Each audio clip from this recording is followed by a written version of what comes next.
Hey, Sussy Stuff, what's up? I'm Molly, and I'm back with Emma this week. We're going to be talking all things softball week one season opener. Let's get right into it. First team I want to talk about with you, Emma, is obviously Oklahoma. It is their first week in the SEC. It is their opening week for softball. They're coming back as a, four-time reigning national champion. They are not number one anymore. They're not ranked number one, unfortunately. They did go into several extra innings, like almost a complete 0-0. I think they played 11 innings, which is just a lot for softball. Eventually, they did shut down Long Beach with a 2-0 run score. How did you feel about Oklahoma's first week in the SEC? Well, like we talked about before, this is a brand new team. This is like a mix of transfers, freshmen. That senior class that really made a statement with this school is no longer there anymore. So we don't want to call it a rebuilding year, but it's a restructuring. It's kind of rediscovering who they are. So it's not the OU of late. However, Patty Gasso, she did return to her alma mater, and this was a big defensive battle against Long Beach State. Like you said, they did 11 innings. So it was just crazy. But you know what? The fact that they have an easier early stretch, I think is going to be really great for this team. As we talked about before, I think they need to meld together, really discover who they are in this new generation of this OU team. And we'll see what happens for them moving forward. But I think they still have the ability to be dominant. They still have their fantastic head coach, but it's just a matter of really meshing and then executing with this team. Yeah, we got a couple comments on the last YouTube video because I mentioned the fact that it's kind of like Alabama football where they have to find their groove with all the transfer portals and all the freshmen. And there's just, like you said, it's a brand new team. And there's a comment saying, can't believe you would compare softball to football. And it's definitely not what I'm doing. However, Alabama did have to find their groove. And so I think, just taking notes on how certain teams did that, even if it's in a different sport, is so helpful. But all in all, I think Long Beach had an amazing game, just considering they went 11 innings. And yeah, OU did score 2 runs, but that was in the last inning. Wow. So it's just one of those tough. It's a tough game, and like I told you, softball gets like dirty and vicious sometimes. And this was one of those games. It was probably the most entertaining game, one of the most entertaining games this weekend. But I'm looking forward to seeing how Oklahoma gets to mesh together as a team and seeing once again all the freshmen, all the transfer portals, and they're all with a new coach. So they're Yeah. just kind of learning everybody's grooves, everybody's tells. So I'm really looking forward to it. But hopping right into the next one, Florida shut out USF completely, like 4 runs just in the first inning. That is a pretty high scoring first inning considering all things. But by the end of the game, they had completely shut them out 8-0. And I think that is why Florida is number 2. They've been gracefully given that spot. And I think they are well deserved in their first week, just considering I know it was an easier game for them. And I think all these first 2-week games are going to be pretty easy for the SEC teams. However, it was a good game. It was interesting to see them come out of the gate and just have a shutout. And I think it's good for them to have that the first game of the season. These players are in it. They're ready to win. I think that Florida is going to be a force in softball this season. So I'm excited to see how far they go. And of course, we love that they're in the SEC and doing so well. So like you said, all of these games early on are going to be a little bit easier, a little bit cupcake schedule, but it's needed. You got to find your groove. You have to get back into it. It's different from practice to going into a real game atmosphere. So having a time to really grow and develop with your team in a real game scenario is so important. So I'm excited to see where this Florida team goes because they were absolutely electric. And it's funny because I do feel bad for the other side of these SEC teams this week. All the SEC teams I think are having such a good first week, and I feel like they were just the way the schedule was written was just not in favor of poor Long Beach State or USF or even Sam Houston playing Texas this week was interesting. So I'm happy that they kind of have some cupcake games, but I do feel bad for the other side because they are getting like the hardest first. Yeah. But yeah, I mean, Texas did beat Sam Houston 8-3. They are now, they were number one. They were predicted to be number one. They did fall to the number two spot just because, Texas A&M had a great game, which we'll talk about in a second.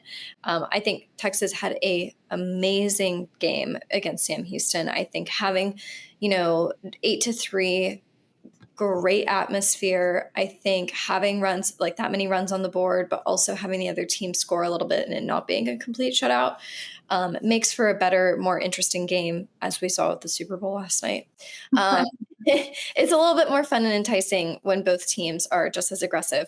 But like I said, softball is dirty and aggressive and feisty, and I feel like Sam Houston did try to pull that out, but unfortunately Texas, just at the end of the day, they came out on top. And I think this is going to be such a good season for Mike White's team. I think he puts together such a great group of girls, and obviously most of them are seniors this year, so they have seniority and they know what's going to happen, and they know these teams well, and they know the other players. They've been playing these teams for 4 years, so I'm excited to see their senior season and just see how they do. And obviously everybody's healthy and happy, and they won the first game of the season. No, we love to see it. And especially because they were at the end with OU last year and just fell short to winning it all. So I'm excited to see how they grow and develop and see if they can get back to that finals again. And of course, Reese Atwood was absolutely amazing. She's now tied for 5th on Texas's career home run list with 36 homers. So she is going to be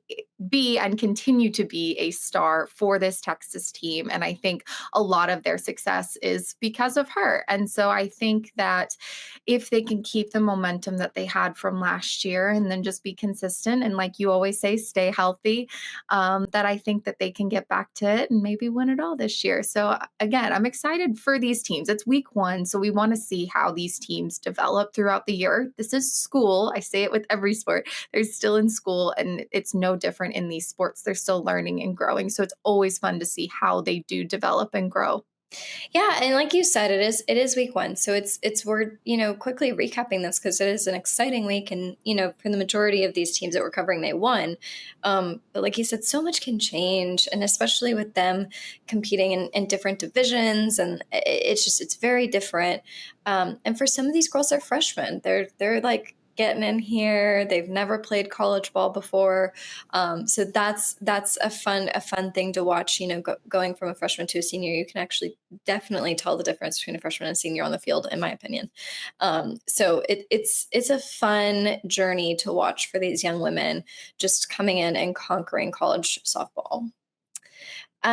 So on the gymnastics show, Georgia and I love to have a highlight athlete of the week. And so I wanted to bring that into softball. And this athlete of the week that we want to, just shout out and talk about is Emiley Kennedy. She, for the second time in her career, this is crazy to me, second time in her career, she throws a no-hitter. That is insane. Like, I hope that this girl goes and she plays amazing professional softball. She's a wonderful pitcher. Watching, the recap of this, I mean, she was just determined the entire game. And I think at first she was like, wait, I can't believe this is happening. And then by the end of the game, she was just so determined to keep throwing amazing pitches. And so I don't know if you got to watch any of her highlights, Emma, but she's a wonderful, wonderful pitcher to watch. No, she's fabulous. She retired the first 8 batters before allowing a walk in the 3rd inning. The no-hitter was preserved after a runner interference call ended the game. So she was on fire.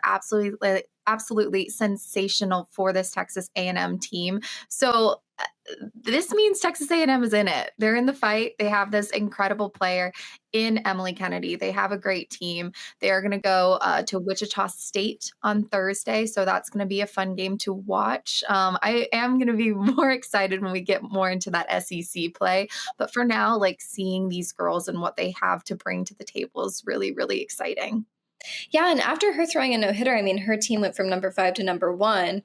So right now we're looking at Texas A&M, Texas, and then Florida. So those are the 3 teams to watch. Those are the 3 teams to beat this season. Well-deserved, I think, throwing a no-hitter. pitching a no-hitter, like, well deserved being number 1. And fun fact, I Googled this because I was like, women in sports, how many men in the MLB have ever thrown a no-hitter? Since 1876, that's a long time ago that baseball started. Only 326 have ever been thrown in the MLB history. Nolan Reynolds, he holds the record for no-hitters in the major leagues. He's thrown 7. So there's only one person that's really been more excellent at this than she has, and she's a college athlete. She's not even in the pros. So it is amazing to watch and amazing to see. And just comparing that, like only 326 have been thrown since 1876. That is mind boggling to me. Absolutely. And you know what? We are celebrating women and women's sports. Super Bowl had a great commercial about it last night where it said, "You can't win, so win," featuring all these predominant women athletes. And it was amazing. So we love supporting women's sports and we're loving this softball season. And we can't wait for it to continue and take off. Yes, congrats to Emiley Kennedy on her amazing weekend. Congrats to Texas A&M. Well-deserved number 1 spot. I'm like you said though, I'm really looking forward to the SEC games. I want to see a Texas A&M matchup. I want to see a Texas A&M Florida matchup. I want to see Georgia in there somewhere, Bama, all these girls. So I'm excited for those. Those ones are going to be the feistiest ones that we can get. And so I'll definitely be keeping my eyes out for those. Absolutely. And we hope you guys are too. So make sure to like, comment, and subscribe. Let us know which teams you're excited to watch this season, and we will see you next time.